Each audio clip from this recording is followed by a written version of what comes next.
Guys, so this is going to be what your homework just to practice functions and variables is going to be. So I'm going to go over it, and then I'm going to take out some of the syntax in here for you to do the fill in the blank, kind of like what we did last week. You fill in the blank of what's missing to make it work the way it's supposed to work.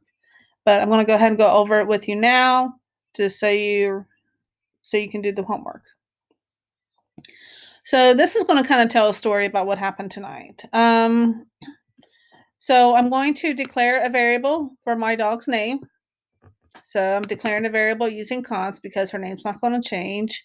Her dog name is the name of the variable, and her name's Alaska. Okay. So the question is a dog a puppy? This is going to be a Boolean, which just means true or false. So that is something that's going to change because eventually she's not going to be a puppy. And so on the variable of the name of is dog a puppy, I'm going to put true, but eventually she's not going to be a puppy. So that's why it's something that can be changed and using the word let. So the next question is, how many hours ago did the dog become skunky smelling?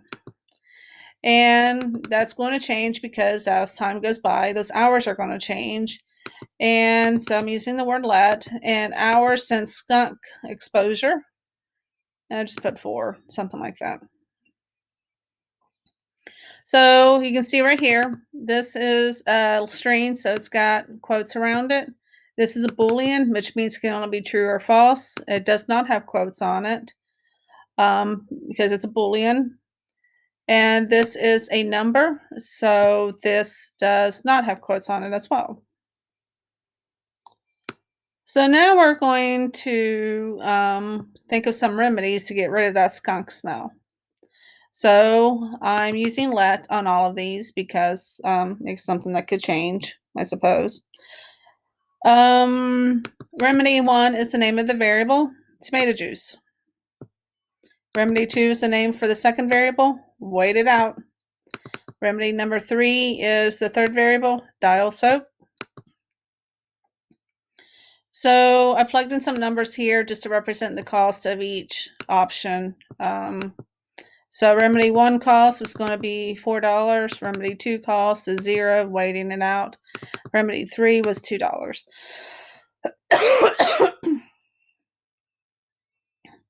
So now we're going to start playing with some functions. So the first function is a function. We declare a function by using the word function. The name of our function is going to be first try. Okay. And it's going to console log this. This will cost, it's going to refer to remedy 1 cost plus, it's going to refer to remedy 2 cost dollars.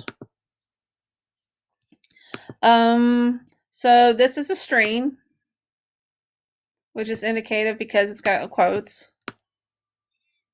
Okay. And we're doing the string concatenation, I think is what it was called. Where you use the plus sign, you got to have space, spaces in here. And then we're combining a string with a variable name. So we need to use the plus sign as part of that string concatenation, and so on and so forth. Okay, you can see how I got all that in there. So string, variable name with the string concatenations. Another part of the string just to build up on the sentence. Another variable name, and finishing off the sentence with another string. So it's going to return, so that's what's going to be in the console log, but it's going to return remedy 1, which was tomato juice, and similar thing, except I just don't need the parentheses. Using string concatenation by putting the word and to be part of a string, and remedy 2. Okay. So the second function that we're working with is, we declare it with the word function, the name of its second try. It's got the parentheses afterwards. And we're opening curly, Opening curly bracket, we're doing the console log. Same thing as we did here. We're just changing the variables. And same thing here. We're just changing the variables. Let's see. So this one we did a little bit differently because this is a pain in the butt. Having to do these string concatenations. Just having to worry about these little spaces and the pluses and trying to read it. It's a pain in the butt. So another way that we can do some string combinations of variable names and string is with the string interpolation. So it's going to declare our third function by using the word function. The name of our function is third try. It's got the parentheses afterwards. And so we're getting ready to go into the function body, which is console log. And here's where we start using the string interpolation. So we have the backtick, which is right before the number 1 on your keyboard. Oops. And so we have our string here. This will cost. And the way we use the variables in here, instead of having to do plus symbols and whatever else, we use the dollar symbol, open curly bracket, the name of the variable, close curly bracket. So we don't have to worry about extra spacing like we do here. And then we just put some more of the string, which is and then we do the other variable in the same format. Okay, dollar symbol, open curly bracket, the name of the variable, close curly bracket, and another backtick. Okay. And then we can also use string interpolations for whenever we return the value. So it's the backtick, the name of the variable with the appropriate dollar symbol and opening curly brackets.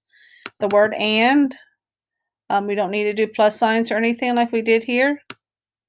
It's just the word and then our other variable name is captured using the dollar symbol and the open and close open and close curly brackets as well. Okay. So let's do some trial runs on this, and then we'll finish that off with the bottom. So let me get my screen situated.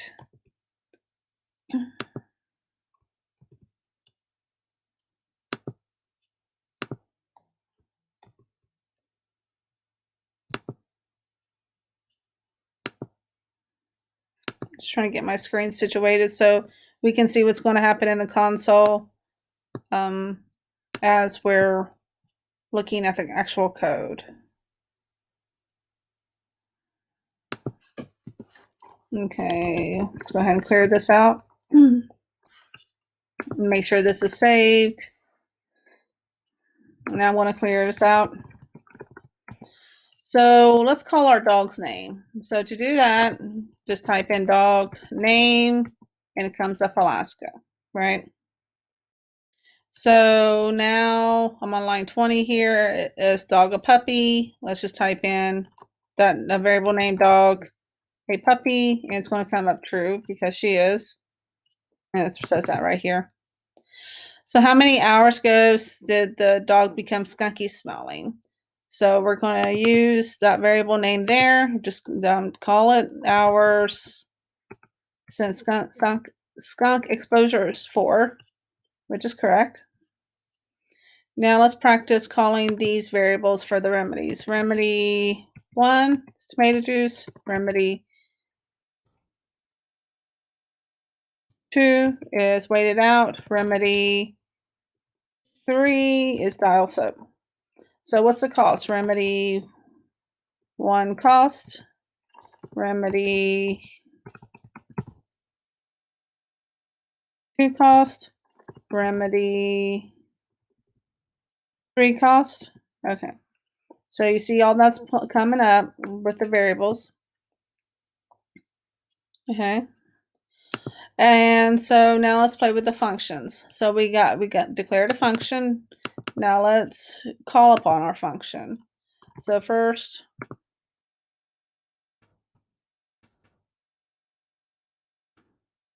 Looks like it's freezing on me.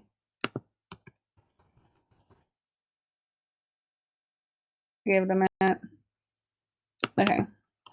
Let's call upon our function first try, and then we do the parentheses, semicolon, and it's going to do our console log, which is what you can see the start of it.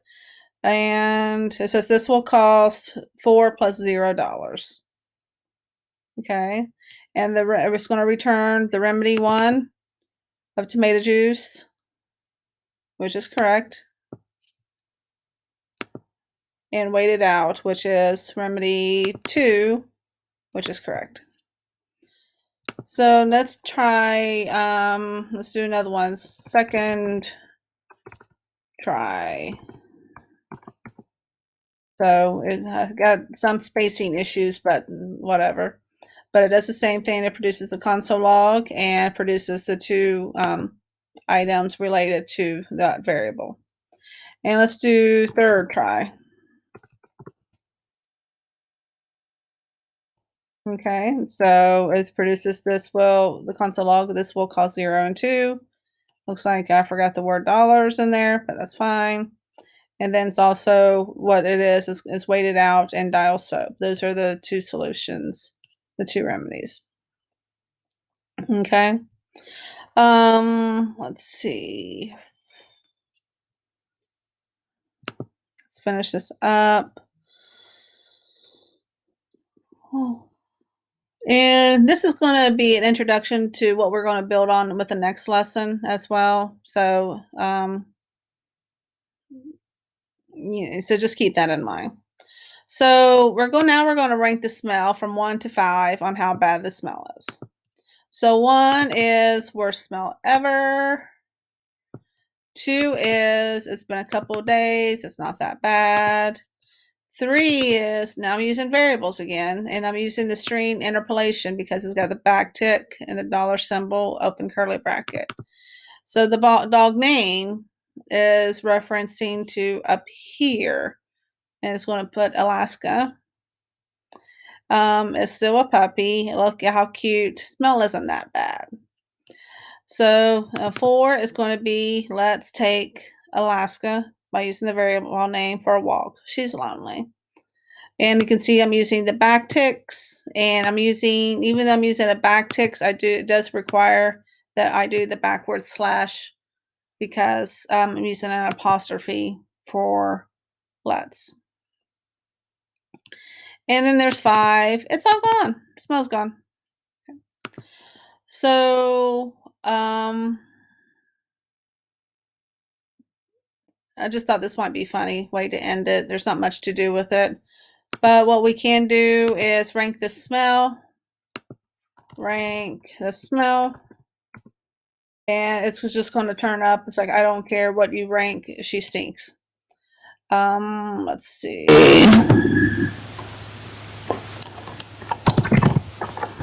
I don't think this will do anything. Yeah, okay. So we'll play with that more, and what we're going to do is get into if else statements is what we're getting ready to get into. So I just wanted to finish this off because I thought it was funny, and we're going to, play if else in regards to how bad Alaska smells and what we're going to do about it. So that's what I'm going to do is next is to blank out some of these lines and for you to just practice filling it in and practice writing functions and variables. So this is the functions and variables practice assignment. Let me know if you have any questions. Thank you.